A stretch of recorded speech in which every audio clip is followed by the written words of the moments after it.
నౌపాడ్ railway junction. ఇప్పుడు మీరు చూస్తున్న బిల్డింగ్ అంతా కూడా నౌపాడ్ రైల్వే జంక్షన్ అండి. ప్లాట్ఫామ్ నెంబర్ 1లో కన్స్ట్రక్షన్ చేయబడిన బిల్డింగ్ ఇది.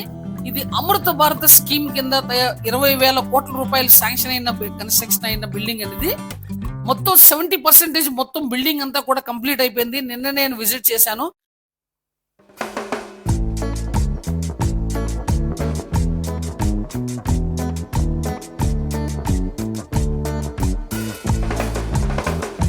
ఫస్ట్ ఫ్లోర్, సెకండ్ ఫ్లోర్ మొత్తం అంతా కూడా 70% వర్క్ అంతా అయిపోయింది. బిల్డింగ్ బయట మీకు బైక్ పార్కింగ్, కార్ పార్కింగ్ మాత్రమే ఇక్కడ మొత్తం రీమోడలింగ్ ఇంకా స్టార్ట్ చేశారు. ఇదంతా కూడా మీకు కంప్లీట్ అవ్వాలంటే అక్టోబర్ లాస్ట్ వీక్ గానీ నవంబర్ ఫస్ట్ వీక్ గానీ అవుతుంది. అలాగే డేట్ ఇంకా అనౌన్స్మెంట్ చేయలేదు.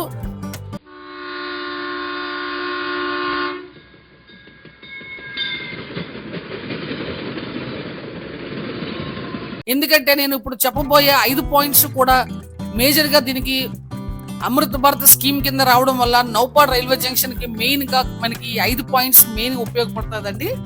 సో ఛానల్ ఎవరైనా కొత్తగా విజిట్ చేసి ఛానల్ ని సబ్స్క్రైబ్ చేసుకోండి. అలాగే తప్పకుండా మీరు మీ కమెంట్స్ రూపంలో మీరు కమెంట్ కింద తెలియజేయండి.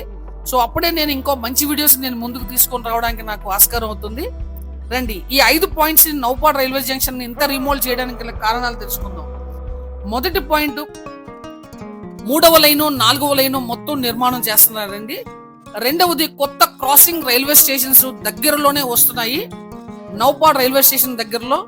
మూడవది, మనందరికీ తెలుసు మోస్ట్ ట్రెండింగ్ విజయనగరం శ్రీకాకుళం జిల్లాల్లోని మొత్తం ఇక్కడ లోకల్ గా ఉన్న రాజకీయ నాయకులందరూ కూడా రైల్వే శాఖకి కొన్ని అర్జీలను పెట్టుకున్నారు. దాని గురించి కూడా నేను కింద డిస్క్రిప్షన్ లో ఇస్తాను. అలాగే లాస్ట్ లో పూర్తి వివరాలు తెలియజేస్తాను. 4వ పాయింట్, దక్షిణ మధ్య రైల్వే జోన్ మొత్తం అంతా కూడా వైజాగ్ లో 6 ఓవర్లో 52.5 ఎకరాల్లో ఇప్పుడు కన్స్ట్రక్షన్ జరుగుతున్న విషయం మన అందరికీ తెలిసే. ప్రస్తుతం మనకి సిరిపురం దగ్గర 6-7 ఫ్లోర్స్ ని ప్రస్తుతం టెంపరీగా వర్క్ చేస్తున్నారండి. వన్స్ కంప్లీట్ అయిన తర్వాత 6లోకి మొత్తం అందరూ కూడా షిఫ్ట్ అయిపోతారు. ఇంకొక మేజర్ గా మనకి అందరికి విజయనగరం శ్రీకాకుళం జిల్లాల దగ్గరలో ఉండే వాళ్ళందరికీ కూడా ఒక గుడ్ న్యూస్ అనే చెప్పాలి.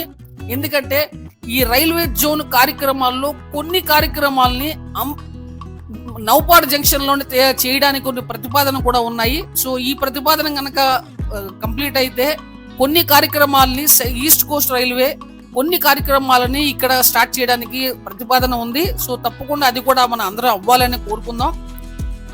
మూడవది, 5వది అతి ముఖ్యమైనది అమృత భారత్, వందే భారత్. అమృత భారత్ ట్రైన్స్ అనేవి ఇప్పుడు అన్ని కూడా ఈ స్టేషన్ లోనే ఎక్కువగా కూడా ఆగడానికి సెంట్రల్ గవర్నమెంట్ రెడీ చేస్తున్నారు. అమృత భారత్ స్టేషన్స్ కి, వందే భారత్ ట్రైన్స్ కి రైల్వే ట్రాక్ దానికి అనుగుణంగా మొత్తం రెడీ చేయాల్సి ఉంటుంది. సో ఆ వర్క్స్ కూడా జరుగుతున్నాయి. ఇవన్నీ కూడా నవంబర్ లో నేను డెడికేషన్ వీడియో మొత్తం చేసి ఇస్తానండి. లాస్ట్ది, అదనపుగా కొన్ని రైల్వే స్టేషన్స్ ని ఏర్పాటు చేయడం కోసం కొన్ని డిమాండ్స్ ఉన్నాయి. సో ఇవన్నీ కూడా నేను ఏదైతే పాయింట్స్ చెప్పానో కింద ఇన్ డెప్త్ గా నేను కింద డిస్క్రిప్షన్ లో ఇస్తాను. అక్కడ నుంచి పూర్తి వివరాలు తెలుసుకోండి. ఎందుకంటే వీడియో లెంత్ అయిపోద్ది. మీకు నవంబర్ లో మొత్తం ఓపెన్ అయిన తర్వాత మొత్తం అంతా కూడా నేను ఇంకొక వీడియో డెడికేషన్ వీడియో చేస్తాను. సో నౌపాడ్ రైల్వే జంక్షన్ అనేది మనందరికీ తెలుసు. నౌపాడ్ అనేది మేజర్ గా రైల్వే జంక్షన్ అండి. సో ఇక్కడ నుంచే మనకి హైదరాబాద్ కి గున్పూర్ నుంచి నౌపాడ్ మీదుగా వెళ్లే హైదరాబాద్ మరియు బెంగళూరుకి వెళ్ళడానికి అమృత భారత్ స్టేషన్స్, అలాగే కొన్ని ప్రత్యేకమైన రైళ్లు నడపడానికి కూడా ప్రతిపాదన చేస్తున్నారు. దీని గురించి కూడా పూర్తి వివరాలు తెలియజేస్తాను తొందరలోనే.